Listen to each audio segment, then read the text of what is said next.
की ह्याच नालायक लोकांच्या ह्या सुरक्षा कर्मचाऱ्यांच्या यांच्या अंडर ह्यांच्या उपस्थितीमध्ये इथं रोज बलात्कार होतात। तुम्ही जाऊन जर स्वतः मीडियाने जर या सगळ्या गोष्टी पाहिल्या की ज्या एसटी मध्ये आता एवढ्या मोठ्या प्रमाणात कंडोम्स पडलेत, म्हणजे याचा अर्थ या संपूर्ण आगाराला कंपाऊंड आहे। एसटी कुठे ठेवलेले आहेत?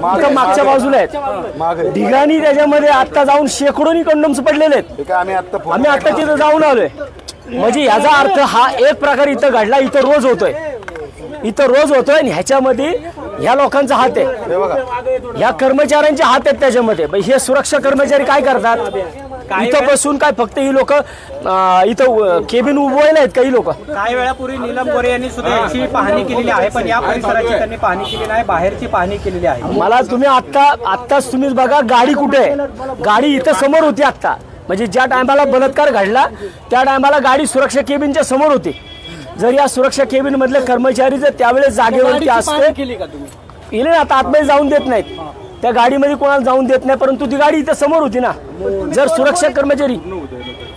सुरक्षा कर्मचाऱ्यांचं काम काय या आगाराची सुरक्षा करणं, मग त्या सुरक्षा कर्मचाऱ्याच्या केबिनच्या समोर जर एखाद्या आमच्या आई बहिणीवरती बलात्कार होत असेल आणि हे लोक जर हे काही सुरक्षा करू शकत नसतील तर यांना या सुरक्षा केबिन करण्याचा आणि या सुरक्षा केबिनमध्ये बसण्याचा कोणाला अधिकार आहे?